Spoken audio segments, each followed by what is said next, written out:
주일날 오면서 우리 성도님들과 만나는 설레임과는 또 다른 금요 예배는 저 나름대로의 이 설레임이 있습니다.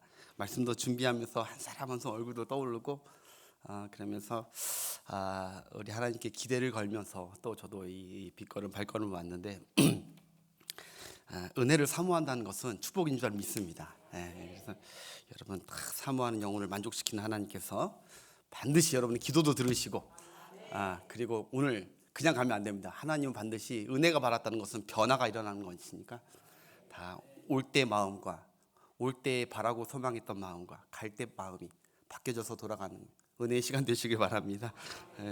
민수기 말씀 이어가겠습니다. 오늘 민수기 10번째 시간인데요. 민수기 16장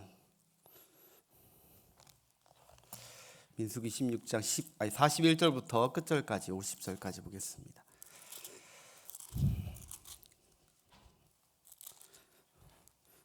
민수기 16장 41절부터 50절까지 우리 한 목소리로 한번 합독하겠습니다.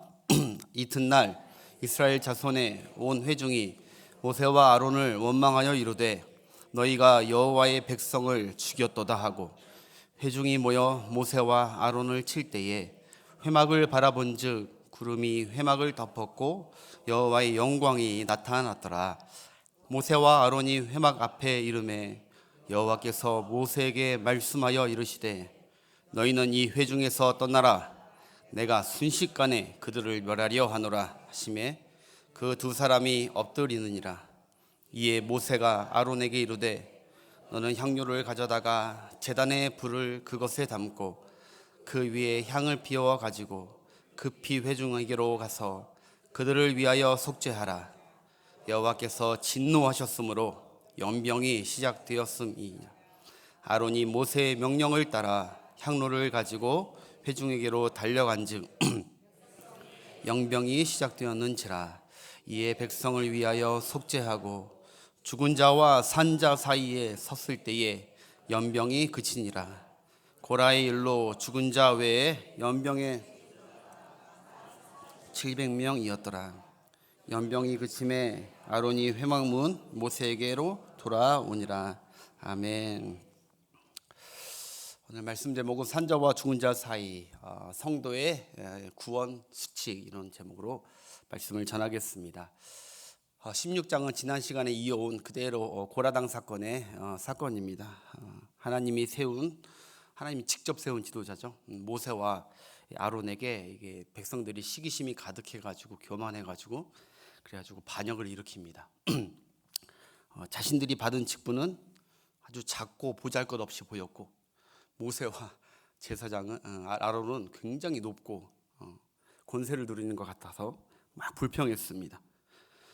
그러면서 자기들도 지도자 하겠다고 교만하다가 하나님께 진노와 심판을 받게 되는 것을 지난 시간에 설명드렸습니다. 어떻게 진노받았죠? 첫 번째 이 고라당들 그 무리들을 땅을 갈라서 성경에 보니까 그 가족과 장막과 재물을 한꺼번에 땅이 삼켜버리게 했습니다. 땅만 바라보고 있고 땅의 것을 추구하는 자들에게 내리는 형벌 같아요. 그래, 땅이 좋으면 땅에서 푹 자라.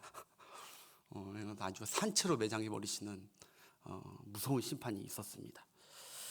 그리고 레위 고라 지파들 지도자급 250명 향로 불 들고 회막 앞에 서라 했는데 그들에게는 불로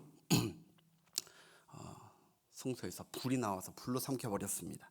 그래서 250명이 죽었죠. 하나님이 이렇게 하신 이유는 뭘까요? 지난 시간에 얘기했듯이 교만하기 때문입니다. 하나님이 가장 싫어하는 교만함, 은혜를 잊어버린, 은혜를 망각하고 은혜의 유통기한이 끝나버린 그들.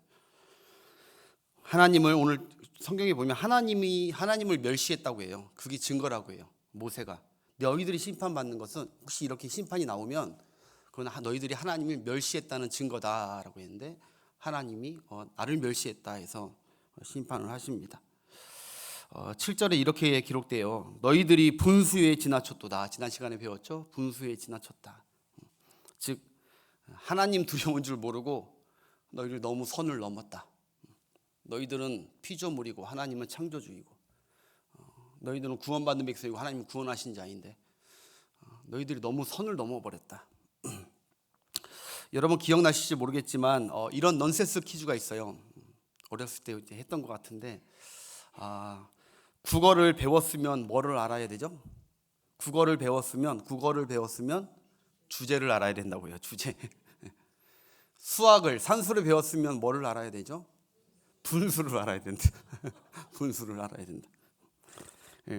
그러면 여러분 하나님을 배웠으면은 우리가 하나님을 성경으로 알아가고 하나님을 배웠으면 우리는 뭘 알아야 될까요? 우리는 주제도 알아야 되고요, 분수도 알아야 되고 겸손함을 알아야 돼요. 지난 시간처럼 하나님을 배우면 배울수록 그 사람이 하나님을 참 알아가고 있다는 증거가 뭐냐? 하나님 앞에 겸손해지는 거예요. 자기 분수를 알고 자기 주제를 알고 겸손해지는 것이죠. 그게 지금 하나님을 바로 배워가고 있는 증거거든요. 여러분 한마디로 고라당은 하나님을 아주 가까이 알고 섬겼음에도 불구하고 주제도 모르고 분수도 모르고 겸손도 모르고 은혜도 몰랐다는 것이죠. 뭐 하나 알고 있는 게 없어요. 하나님에 대해서. 하나님을 섬길 때 여러분 이사야 6장에 보시면 천사들이 나와요. 하나님을 어떻게 섬겨야 되는지 하나님이 너무 잘 보여주시는 환상이거든요. 우시야 왕이 죽던 해 이사야가 성전에 가보니까 하나님 옷자락이 쫙 깔렸는데 거기에 스랍들이 서 있대. 6 스랍들이 셋 이렇게 서 있었나 봐요. 거기 날면서 하나님을 찬송했는데 그들의 모습에서 하나님을 가까이 한 자들은 어떠한 섬김이 있어야 되는지를 하나님께서 보여주시는 거거든요. 두 날개로 눈을 가리고 두 날개로 다리를 가리고 두 날개로 열심히 날면서 뭐라고 해요? 거룩하다 거룩하다 거룩하다 만군의 여호와여 그의 영광이 온 땅에 충만하도다. 하나님 옆에서 섬기는 모든 스라뿐만 아니라 저와 여러분 같은 중직자들은 직분자들은 그런 자세가 있어야 된다는 것이죠. 하나님을 가까이 하면서 어떻게 거들먹거릴 수가 있습니까? 옆에 있으면서. 그러니까 이거 눈을 가렸다는 건 뭐예요? 겸손함이죠. 발을 가렸다는 건 성결함입니다. 성결은 막 하고 교만하고 막 죄악에 가득하지 더럽게 사는 것이 아니라 성결함. 그래서 바울 사도는 계속 중직자 직분자들에게 늘 한 말이 성결해야 된다고. 성결, 예수님의 성품을 닮아서 성결해라. 그리고 두 날개는 열심히 충성하는 거죠. 맡겨진 것을 충성하면서 오로지 하나님만 높여드리는 거예요. 거룩하다 거룩하다 나를 나대게 하신 건 하나님이시다. 하나님을 가까이 하는 자들의 섬김에 아주 좋은 자세입니다. 우리도 잊지 말아야 돼요. 나 같은 자 하나님 가까이 섬기게 해주시는 거. 그래서 지난 시간에 우리가 그 말씀 받았잖아요. 우리가 첫 임직 받았던 첫 직분 받았던 그 마음 잊어버리면 안 된다. 그 감격을 잃어버리면 안 된다. 고라당이 그걸 잊어버린 거예요. 처음에 그 섬겼던 그거 잊어버리고 죄송한 얘기지만 깝죽깝죽대다가 그렇게 하나님께서 너무너무 실망하시면서 기회를 여러 차례 줬는데도 안 돼요. 여러분 기억하세요. 사단은요 원래 하나님을 아주 가까이 섬겼던 천사라는 것을 잊지 말아야 돼요. 하나님을 아주 가까이 섬겼던 천사. 그런데 그 사단이 루시퍼가 교만해가지고 분수를 몰랐어요. 주제를 몰랐어. 주제를. 자기는 피조물인지를 몰랐어요. 이사야 14장 12절에 보면 원래 그 계명성 그 천사 루시퍼야, 너 너무 주제 넘게 하나님을 대항하다가 너희가 땅에 추방된 거 아니냐라고 그 사단이 어떻게 추방됐는지를 성경에서 기록을 해줘요. 여러분 사단의 꼬임에 넘어간 아담과 하와도 마찬가지잖아요. 그들이 왜 범죄하고 하나님이 그들에게 진노하신 부분도 무엇입니까? 피조물인 인간이 분수를 모르고 하나님 자리까지 올라가려는, 높아지려는, 한마디로 주제 넘는 욕심, 욕망에 사로잡히다가 에덴에서 쫓겨나 버리죠. 여러분 우리 다윗처럼, 다윗이 하나님께서 기쁘게 보신 게 뭘까요? 주제와 분수를 알았다는 것이죠. 다윗이 항상 하나님께 뭐라고 해요? 나는 양치던 목동 아니었습니까? 하나님, 나 원래 어떤 자였는지 하나님 이렇게 부족하고 아무것도 아닌 자를 8 형제 중 막내 중인 나를 이렇게 높이 세워주십니까? 하나님께 감사해줘. 다윗, 바울도 보세요. 바울도 하나님 나 원래 교회 핍박자고 죄인 중에 괴수였고 근데 주님의 은혜가 내게 넘칩니다. 내게 넘칩니다. 사랑하는 성도 여러분, 저와 여러분 하나님과 가까이 그 직분을 감당해 가면서 이 겸손함 잊어버리지 맙시다.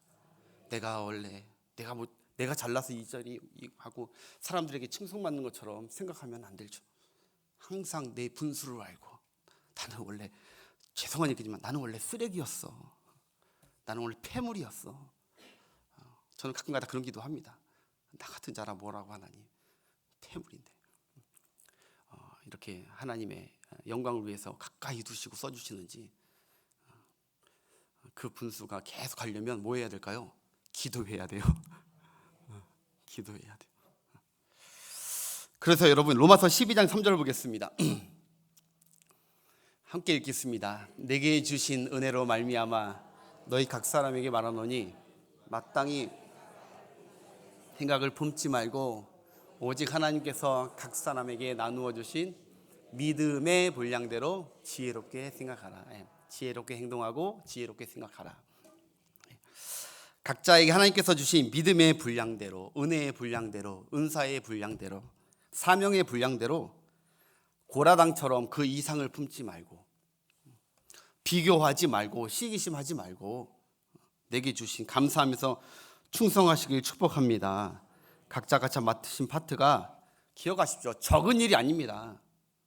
내가 봤을 때 적은 일일 수 있지만 하나님 보실 때는 귀한 일을 하고 있는 겁니다. 나를 위해 생명 주신 주님의 몸을 섬기는 그 일을 보면서 어떤 섬김을 하던 그건 귀한 일이죠. 여러분, 맛있는 것이 입으로 먹으니까 입만 귀합니까?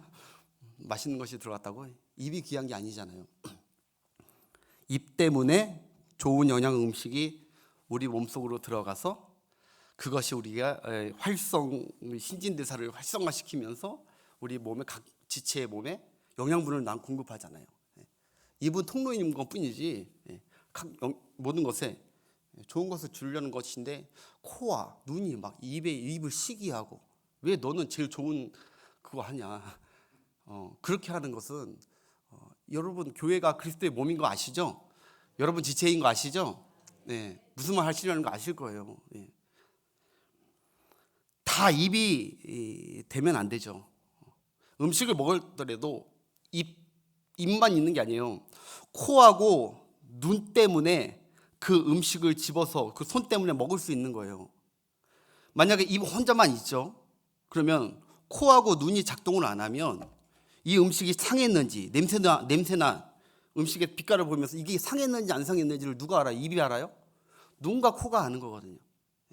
각자, 무슨 말이냐, 각자 다 지체를 위해서 적은 일이 없다는 거예요. 하찮은 것이 없다는 거예요.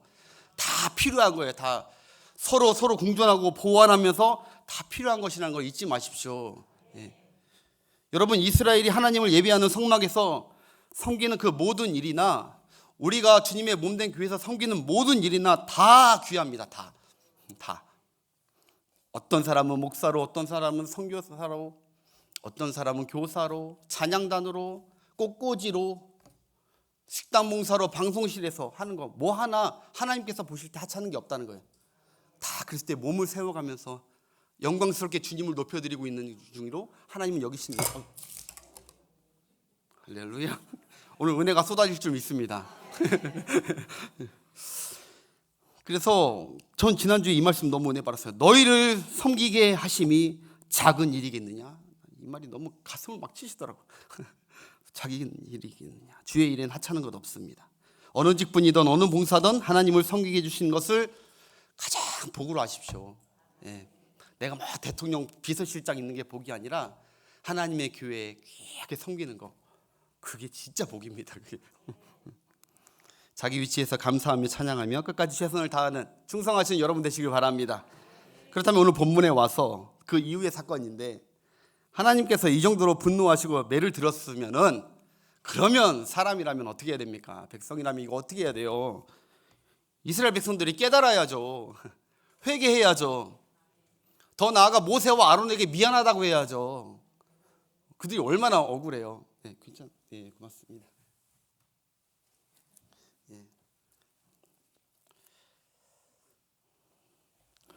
하나님께 감사해야 돼요. 왜? 그 비참한 형벌을 나는 면하게 해줬으니까 감사해야죠, 이 백성들이. 그런데 이들이 다음날 어떻게 했다고 하죠? 오늘 41절 한번 보겠습니다. 띄워주십시오. 41절 시작. 이튿날 이스라엘 자손의 온 회중이 모세와 아론을 원망하여 이르되 너희가 우리가가 아니라 너희가 여호와의 백성을 죽였대요. 너희가. 이들이 또 엄한 사람 모세와 아론에게 원망하기 시작합니다. 이들의 주특기 또 원망 시작합니다. 이걸 보자면 여러분, 지도자의 길은 어떨 때는 많이 어렵다. 원통할 때도 많다. 저뿐만 아니라 여기 가운데 지도자 리더로서 섬기시는 분들도 계실 거예요. 지도자의 길은 결코 환영받고 그런 길은 아닙니다. 물론 우리 교회가 성령의 은혜가 충만하면은 다 이런 일이 없겠지만은, 만약에 우리가 은혜가 떨어지고 기도의 불씨가 약해지고 하면 우리 리더들은 힘들어질 겁니다. 백성들이 이렇게 대적하고 그러면은 아무래도 사역할 때 힘이 빠지거든요. 그런데 41절 보니까 또 주목할 게, 이 죽은 고라당이 그리고 자기들이 여호와의 백성이라고 해요. 이 죽은 고라당이 그리고 자기들이 여호와께 속한 여호와의 백성이라고 합니다. 그들이 여호와께 순종하고 여호와께 속한 여호와의 백성이었습니까? 늘 하나님을 대적하고 여호와를 대적했던 여호와께 속한 백성이 아니었습니다. 성경에서도 여러분 고라와 반역자에 속한 자들이라 했지 여호와께 속한 자들이라고 안 했어요. 근데 자기들은 여호와께 불리하니까 여호와께 속한 자들이라고. 죽은 자들과 자기들은 불순종하면서 하나님의 말씀 듣지도 않으면서 여호와께 속했대요. 여러분 오늘날에도 참 많은 교회 가운데 이러한 오해를 가지고 있는 교인들이 덜어 있는 것 같아요. 우리 교회는 없길 바라지만 하나님께 예배하지도 않고 말씀에 순종할 마음은 전혀 없고 예수님께 속해 있지 않으면서도 나는 신자고 나는 예수님의 제자다, 나는 예수님께 속했다라고 자기 자신을 믿고 신앙을 믿고 사는 사람들이 많아요. 교회에 속해 있지 않으면서 교회에서 예배하고 교제하지도 않으면서 수년 동안 나오지도 않으면서 나는 하나님께 속하고 예수님의 제자다라고 할 수 있냐 이거죠. 저들처럼 똑같이 자기들의 주장일 뿐인 것이에요. 여러분 제가 다른 교회에서 경험한 건데, 자식이나 남편이 등록 안 하고 3년 5년 동안 교회에 등록을 안 했으면 교육자들 그러니 예배 권유를 막 해보고 그래도 안 나오면 다른 교회 나가셨냐고. 근데 저희 교회에서 뭐 6개월 아니면 1년 안에 출석이 안 되면 저희 교회 교인으로 할 수가 없습니다. 권유해 보시고, 그런데 우리 교회에서는 빨리 예배를 다시 회복하도록 하나님의 자녀 아니겠습니까? 오시게 하면은 굉장히 그것을 불쾌해하시는 어떤 안수 집사님도 내가 만났어요.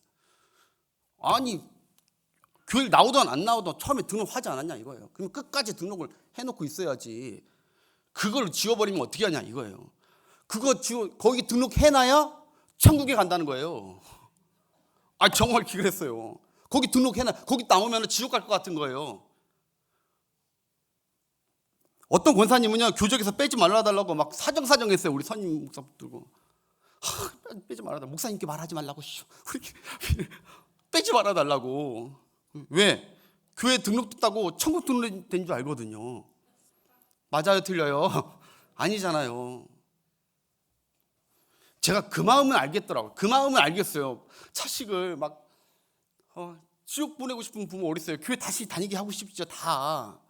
근데 그 마음은 알겠는데 교회 그렇게 한다고, 그렇게 하면은 나와서 기도회 가운데 새벽이나 아니면 새벽에 못 나오더라도 금요 기도회나 다른 기도회 때 나와서 기도를 해야죠. 자녀들에게 돌아오게 해달라고. 근데 그것도 안 하면서 등록해놨으니까 이제 안심이야. 근데 이렇게 빼놓으면 큰일 난대. 지옥 간대. 그분들의 신앙과 그분들을 위해서 별 수 없이 해야 돼요. 결단을 해야 돼요. 마태복음 5장 37절에 보면은 예수님께서 너희는 예할 때 예하고 안유할 때 안유해라 했어요. 이거에 더 아닌 것은 다 죄악이니라 이렇게 말씀하셨거든요. 분명히 그런 부분을 헛된 것을 붙잡고 있는 것은 그 가정이, 그 신앙에, 그 가정이 너무너무 안 좋은 건데 차라리 빼가지고 빨리 더 기도해가지고 다시 주 안으로 하나님 안에 속하게 하게끔 해야 되는데 그냥 등록해 놓고 놔두니까 괜찮을 거야. 언젠가 돌아오겠지. 태평하고. 여러분 교회에 등록하면요 교인의 의무가 있습니다. 그렇죠? 예배의 의무, 예배 생활의 의무, 헌금 생활의 의무, 봉사 생활의 의무가 있어. 우리가 새신자 교육을 지금 안 하기 때문에 그러지. 이제 해야 되는데 새신자 오면 교회에 다닌다고 해서 그냥 하는 게 아니라 우리 교회에 속하면 우리 모두 다 이제 의무를 지키는 의무. 하나님 아버지께 속한 예수 그리스도 안에 속한 자는 자신의 신앙과 교회의 덕을 위해서 은혜를 위해서 이 의무들을 지켜 나가야 된단 말입니다. 그거를 그냥 괄시하고 무시해버리면은 탄탄한 교회가 갈 수가 없는 거예요. 은혜로운 교회가 다 냅둬버리면 자기 마음대로 소견대로 하게끔 냅두면 의무가 있는 거예요. 여러분 나라에서도 우리만 나라 대한민국 시민이 되려면 의무가 있잖아요. 국방의 의무, 납세의 의무, 뭐 교육의 의무, 그런 의무들을 지켜야 되듯이 하나님께 속하고 교회에 속했으면은 예수 그리스도께 속했으면 그래도 의무는 지켜가는 여러분 되시길 바랍니다. 네, 잘 지키고 계세요. 네, 여기 계신 분들은 잘 지키고 계셔요. 의무도 안 지키면서 여기 속했다고 하는 것은 불법인 것 같아요. 제가 오늘도 지난 수요일 날도 설교 갔다 오고 오늘 새벽에 또 6시 반에 가가지고 경찰 경목 모임 한 2시간 동안 저기 다른 목사님 그 카페 교회에서 모임을 가졌는데 강동 경찰서 안에 교경 목사님들하고 그러니까 제가 이제 교경 목사님이 이제 될 건데 소속은 다 돼 있어요. 다 돼 있다고 하는데 회비도 안 내고 모임도 안 나와. 그런데 목사님들은 어디 가면은 자기 이력서에 강동 경목이라고 경목 교경 경찰 목사라고 다 이렇게 넣는단 말입니다. 이거 어떻게 해야 되냐 오늘도 그래 회의를 했어. 어디 속하면 특별히 세상도 중요하지만 그것보다 더 중요한 게 그리스도 안에 주의 안에 속하면은 그 의무가 더 중요한 줄 믿습니다. 황금 내가 내 의무를 잘 지킬 수 있도록 하나님 도와주옵소서 하면서 의무를 잘 지켜 나갔을 때 하나님 보실 때 충성된 종이 아니겠습니까? 할렐루야. 그러니까 요점은 하나님께 속했으면 그 말씀을 따르고 하나님께 예배하고 그런 여러분 되시길 바랍니다. 예배도 안 드리면서 어떻게 하나님께 속했다고 해요? 아무튼 그 다음 42절 오늘 좀 빨리빨리 가겠습니다. 그 다음 42절 회중이 모여 모세와 아론을 칠 때에 회막을 바라본즉 여호와 영광이 나타났더라. 아멘. 여러분 그들이 선을 넘어버렸어요. 여기 보니까 하나님의 종들을 칠 때에 모세와 아론을 칠 때 여호와의 종을 칠 때에 자 이쯤 되면은 하나님이 더 이상 모세를 통해 말씀하지 않습니다. 그 전까지는 하나님께서 하나님의 종 모세를 통해 말씀을 줘서 모세야 가서 회개하라고 해라. 모세야 가서 돌이키라고 해라. 모세야 가서 이 길로 가라고 해라. 이렇게 모세를 통해서 하나님께서 전해주셨단 말입니다. 그렇죠? 하나님께서 계속 그랬어요. 안 나서시고 모세를 통해서 회개하라고 해라. 피하라고 해라. 그러나 이 정도 되니까 하나님이 직접 나서시는 거예요. 직접 나셔서 이제는 안 되겠다 하나님이 나서십니다. 그래서 성막 회막에서 갑자기 하나님의 영광의 구름이 쫙 깔리는 거예요. 영광의 구름이 깔렸다는 것은 하나님의 임재의 상징이고 하나님께서 등장하셨다는 것이에요. 직접 여기 우리 가운데 개입하셨다는 거예요. 그런데 여러분과 저는 이런 영광의 임재가 살아가면서 한 번도 없어야 돼요. 하나님의 영광이 다 기쁘고 영광이 들어온 게 아니에요. 하나님이 심판으로 임하실 때도 하나님은 영광을 받으시고 그것은 우리에게는 두렵고 아주 무서운 영광의 임재예요. 하나님이 여러분을 축복하시려는 임재, 구원하시려는 영광의 임재가 있어야지 분노하시고 때려야겠다고 하는 임재가 있으면 절대 복된 내일이 아닙니다. 하나님이 직접 심판하시려는 악을 도려내는 영광이 있으면 안 됩니다. 하나님께서 지금까지 하나님의 종을 통해 말씀하실 때가 은혜이고 기회였던 거예요. 네. 모세와 저하고 똑같은 위치는 아니지만 직분상에는, 임무상에서는 약간 비슷한 부분이 있기 때문에 하나님께서 여러분들을 잘 이끌라고 저를 세웠기 때문에 하나님께서는 순간순간 저희 입술을 통해서, 설교를 통해서 하나님 말씀을, 뜻을 이렇게 전한단 말입니다. 목사를 통해서 뜻을 전달받을 때가 기회이고 은혜인 것입니다. 그런데 그것을 거부하고 하나님 앞에 망령되이 행하고 불순종하고 가면 하나님이 직접 나서실 때는, 그때는 누구도 어떻게 할 수 없는 거예요. 여기까지 이르면 늦은 회개고, 그 전에 이미 회개했어야 됩니다. 이들은 수많은 기회를 줬어요. 43절부터 45절. 아론이 회막 앞에 이르매 여호와께서 모세에게 말씀하여 이르시되 너희는 이 회중에게서 떠나라. 내가 순식간에 그들을 하늘로 하심에 그 두 사람이 엎드리느니라. 아멘. 이제 중보자 모세도 더 이상 어쩔 수 없는 지경에 이르렀어요. 하나님이 직접 나서니까 누가 막습니까? 하나님이 말하죠. 모세야, 비켜라. 내가 순식간에 이들을 진멸하리라. 다 멸하리라. 하나님께서 한 번 그러시려고 했죠. 가데스 바네아 때, 야 모세 너 남기고 나머지 백성들 다 다시 해야겠다, 세팅을. 그때 한 번 하셨는데, 그때 모세가 막 엄청 말렸거든요. 하나님의 이름을 위하여, 영광을 위하여 막 말렸습니다. 근데 그게 또 한 번 온 거예요. 또 한 번. 기회를 많이 줬는데도 이거 안 되겠다, 이 민족들. 하나님의 에르카 파입, 여러분 에르카 파입 얘기했죠. 코가 하나님이 인내하시는 그 인내의 절정을 이제 넘어서 버린 거예요, 하나님께서. 그래서 46절부터 47절. 아론에게 이르되 너는 향로를 가져다가 제단에 불을 그것에 담고 그 위에 향을 피워 가지고 급히 여호와께서 진노하셨으므로 영병이 시작되었음이니라. 아론이 모세의 명령을 따라 향료를 가지고 회중에게로 달려간즉 백성 중에 연병이 시작되었는지라. 이에 백성을 위하여 속죄하고라고. 여러분 전염병이 지금 한순간에 삽시간에 지금 퍼지는 중이에요. 무서운 지금 전염병이 퍼지고 있어요.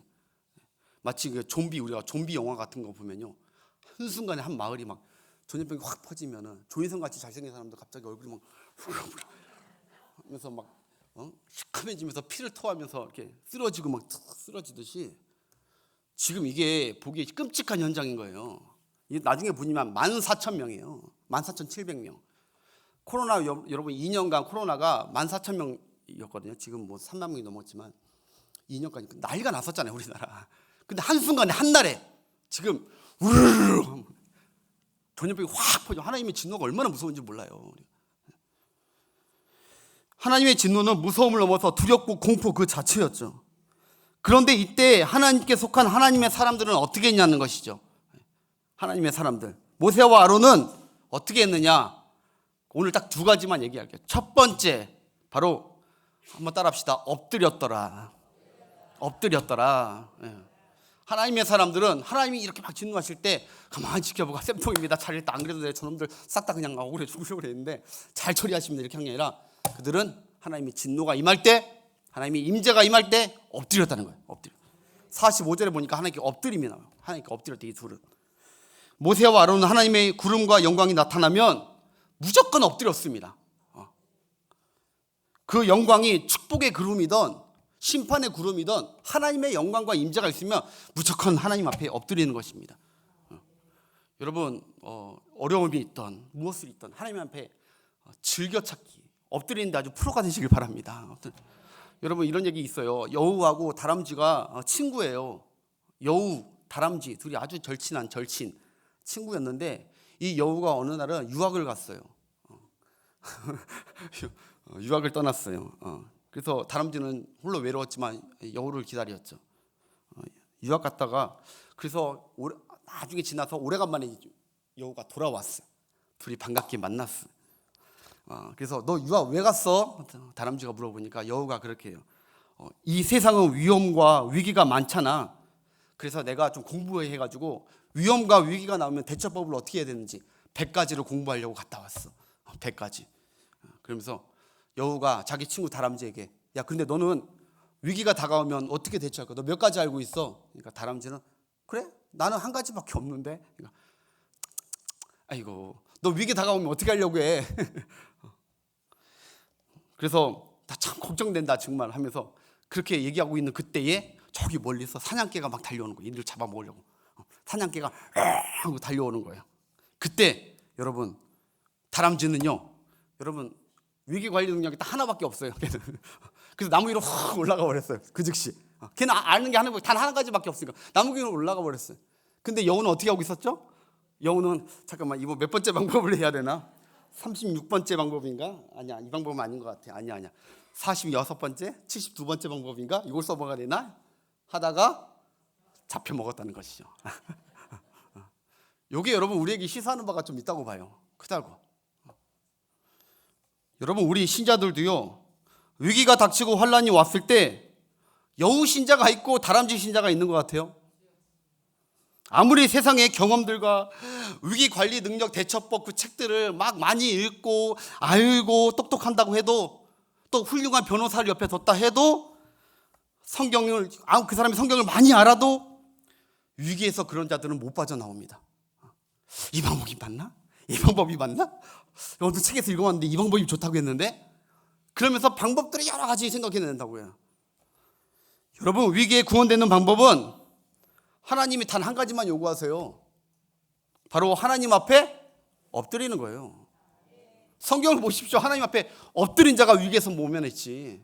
다윗이 위기 때 뭐 했습니까? 하나님 앞에 엎드린 것 뿐이에요. 히스기야가 위기 때 뭐 했습니까? 하나님께 엎드리고, 여호사밧이 엎드리고, 그냥 다른 거 하나님께 엎드려야 돼요. 모세와 아론도 오늘 계속 위기가 올 때마다 엎드리잖아요. 여러분 성경에 환난 날에 나를 부르라.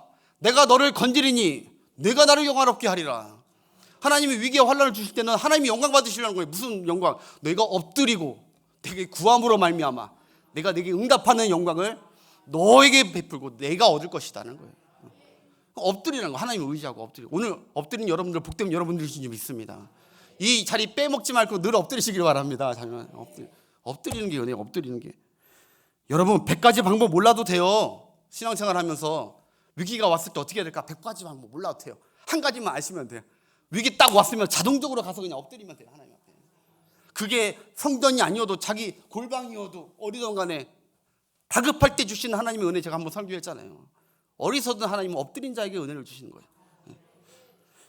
엎드리는 여러분 되시길 바랍니다. 엎드리는 여러분 가정 되시길 바라고, 엎드리는 우리 교회가 됩시다. 엎드리는 것이 승리의 비결이죠. 다른 거 전문가이면 안 돼요. 이거 전문가 아니면 낭패인 거예요. 엎드리는 거. 여러분들도 엎드리는 전문가 되시고, 무엇보다 여러분들이 왜 전문가가 돼야 되냐? 여러분들의 자녀들을 위해서, 후손들을 위해서, 그들이 여러분들 엎드리는 거 보면서 위기를 모면하는 그런 간증들을 삶 가운데 경험하면서 여러분 자녀들도 엎드리는데 능숙하도록, 내 자신, 이 한평생 내 삶을 위해서가 아니라 우리 후대를 위해서, 우리 다음 세대, 우리 교회는 다음 세대를 위해서, 우리 교회는 위기 만나면, 위기든지 언제든지 우리는 엎드리는 성도들 많다. 엎드리니까 하나님께서 이 모든 일들을 다 해결하셨다. 물론 우리 가운데 위기가 와요. 암도 오고 사업이 망할 수도 있고 가정이 깨질 수도 있고, 이건 어쩔 수 없는 거 아닙니까? 그런데 우리의 소망이 누구밖에 없습니까? 하나님밖에 없기에 엎드리는 것밖에 없습니다.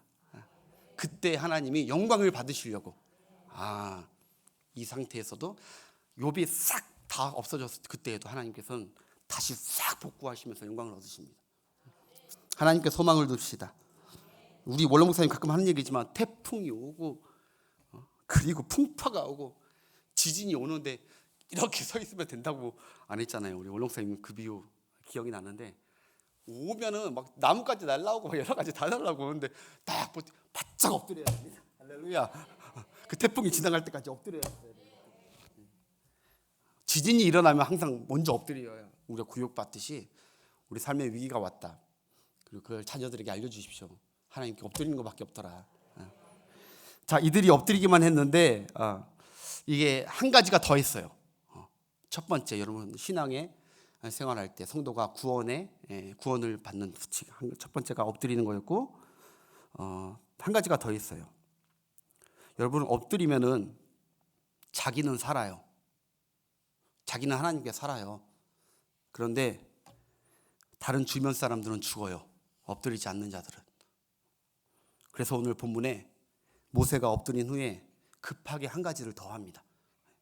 바로 대제사장 이 아론에게 빨리 너는 급히 가가지고 성령의 향로를 가져가지고 번제단에 제물을 드렸던 그 번제단에 불을 가져다가 다시 향로를 펴서 빨리 그것을 들고 지금 저 죽어가는 저 백성들 사이에 뛰어들어가라. 그래서 속죄를 이루라고요. 속죄. 급하게 성막으로 뛰어가는데 우리 47절 48절 보겠습니다. 이른바 아론이 모세의 명령을 따라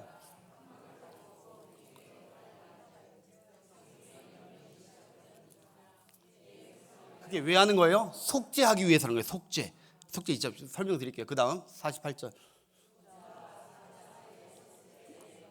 연병이 그치니라. 그 속죄를 들고 지금 이미 죽은 자 그리고 아직 이제 죽기 일보 직전인 자들 산자 사이에 딱 그걸 들고 딱 섰을 때 그때 하나님께서 모든 연병을 딱 그치게 했다는 거예요. 할렐루야. 여러분, 진노의 하나님이 왜 그 제단 향로를 보시고 재앙을 그치셨을까요? 제단은 여러분, 제단의 의미를 알아야 돼요. 제단은 죄와 심판 형벌에 대한 값을 치른 곳이에요. 그렇죠? 내가 죄로 말미암아 심판당하고 하나님의 저주를 받아야 되는데 나를 대신해서 양이나 소를 잡아서 드려서 내 죄값을 이 양에게 이 제물에게 얹어놓기 때문에 죄값을 치른 곳이에요. 죄값을 청산한 곳이에요. 하나님이 이유 없이 재앙을 지금 내렸다가 그 행동이 그냥 이뻐가지고 안 했다가 한 게 아니에요. 이게 왜 그것이 멈췄느냐?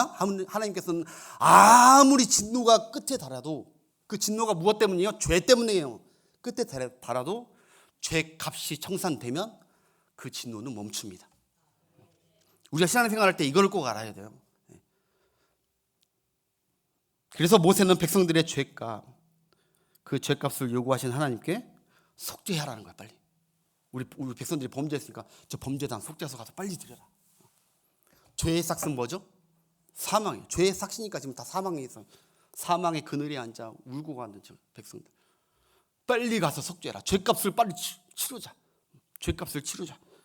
저들은 죄값을 치를 능력이 없다.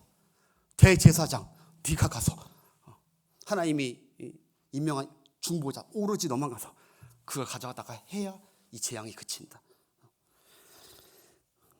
그래서 그 속죄값인 제물의 제단으로만 하나님의 진노를 멈추게 하셨습니다. 사랑하는 여러분, 우리의 속죄 제물 무엇을 상징하는 것입니까? 하나님의 어린 양 대신 십자가 지은 우리 구주 예수 그리스도죠. 우리를 위해서 죄를 단번에 속죄해 주신 예수 그리스도. 아론이 제단의 향기름을 뚝뚝 떨어지는 그곳에 바로 그곳에 하나님의 용서와 은혜가 임한 것이에요. 재앙이 멈추고. 마찬가지로 여러분, 우리가 십자가를 들고 산자와 죽은 자 사이에 가기를 하나님께서 원하세요. 거기 십자가 들고 십자가의 보혈을 뚝뚝뚝 흘리기 거기에 딱 서 있기를 하나님이 원하신다는 거예요. 물론 첫째는 우리 예수님을만 중보가 가능해요. 그러나 지금은 베드로후서에 보니까 우리는 왕 같은 제사장으로 삼으셨어요. 그것은 너희가 있는 그 처소에 산자와 죽은 자 사이에 너를 둔 것은 네가 그곳에 십자가 들고 서 있어라. 그래서 잊지 마십시오. 성도의 구원 수칙 첫 번째 하나님께 엎드리는 거, 두 번째 십자가, 이거밖에 없습니다. 할렐루야. 여러분, 아무리 죽어가는 곳, 고통스러운 곳, 재앙을 만난 곳이라도 여러분 그것을 회피하거나 나무라 하라 하지 마십시오. 우리에게 무엇이 있냐면 하나님께서 십자가를 주셨습니다. 십자가, 각자의 십자가도 주셨고 하나님의 진노의 그침과 용서의 능력이 있는 곳, 그것이 필요한 곳에 여러분들이 거기 서 있어야 됩니다. 힘들고 지치다고 피하는 게 아니라. 여러분, 아론 지금 자기를 돌로 쳤던 자들입니다. 그가 달려간 곳은 원수들이에요. 원수들, 자기를 쳤던 자들, 그들에게 막 달려갑니다. 그 달려가는 곳이 어떤 곳입니까?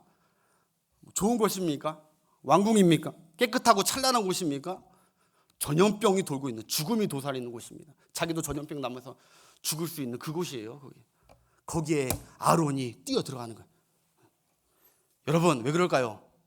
그것이 아론의 사명이기 때문에 그래요. 사명. 우리도 다 사명이 있잖아요. 사명. 그 사명은 하나님께서 꼭 찬란하고 좋은 곳에서만 있지 않아요. 나를 모욕하고 욕하고 십자가를 내려놓고 싶고 저하고 인간관계를 끊고 싶은 그곳에서도 하나님은 우리가 가서 사명을 감당하기 원하세요. 거기 너가 서 있어야 된다. 아니면 나의 진노가 저들에게 임한다. 서 있어라. 서 있어. 피하지 말고 도망 나오지 말고 서 있어라. 소방관하고 여러분 경찰관이 전 너무 멋있는 게 그거예요. 이번에도 9.11 이 사건에도 보면서 감동을 받았는데, 야, 그 무너지고 있는 그 건물을 소방관이, 우리 사람들 다 그 건물에서 빠져나오고 있는데 소방관은 그곳을 죽음의 그 장소를 뛰어들어 올라가고 있어요. 여기서 여러분 60층까지 뛰어 올라가는 영상을 보는데 와, 가슴이 웅크웅크하더라. 그 무거운 거 30kg 되는 그거 다 들고, 그래서 계단을 내려오면서요, 계단이 3명이 다닐 수 있는 계단을 2명이 이렇게 내려가고 한 자리를 비워놓는 거예요. 미국 사람들은 야, 문화의식이 대단했어. 한 자리 비워놔요. 그래서 밑에서 소리가 나요. 뭐냐? 소방관들이 올라가고 그 길을 터주는 거예요. 저기 그냥 눈물 뚝뚝 흘리면서 당신 죽을 줄도 알면서도 저기 들어간다고. 여러분, 거기서 3,000명, 2,977명이 죽었는데 그 중에서 소방관이 344명이 죽었어요. 그들은 거기하고 아무 상관없던 자들이에요. 그러나 자기의 사명을 위해서, 생명을 살리기 위해서 그것을 뛰어들어가서 거기서 순교를 한 거죠. 여러분, 여러분의 가정과 가문에 영혼의 산자와 죽은 자가 있을 것입니다. 그 사이에 예수님처럼 아론처럼 십자가 들고 서 있으라고, 그것이 여러분들의 사명인 줄 믿습니다. 여러분, 잊지 마십시다. 우리가 이 땅에 하나님께서 왜 두시는지. 여러분, 우리가 하나님께서 우리 좋은 천국에 빨리 데려가셔야 되는데 왜 우리를 두십니까? 우리에게 사명을 주신 것이죠. 그 사명은 죽은 자와 산 자 사이에 그리스도의 피를 가지고, 속죄의 은혜를 가지고, 오늘도 그리스도의 사랑과 용서를 가지고 거기에 꿋꿋이 서 있으라는 거예요. 거기에 하나님의 진노는 그치고 하나님의 은혜와 기회와 구원의 역사가 일어날 줄 믿습니다. 오늘 이거 잊지 말자고요. 위기 닥쳐왔을 때 난 엎드려야겠다. 우리 가족은 엎드리는 가정. 또 하나, 바로 내 사명은 산자와 죽은 자 사이에. 더 이상 하나님께서 오히려 죽지 않고 우리 가정은 다 살리게 해달라고. 힘들고 어려워도 그 자리 포기하지 마시고 그 사명을 딱 지키셔서, 기도함으로 사명 지키시고 사랑함으로 사명 지키셔서 여러분들로 말미암아 하나님께서 심판이 아니라 은혜와 축복이 여러분 주변에 가득 넘치시길 주의 이름으로 축복합니다. 우리 싱어분들 앞으로 나오시고,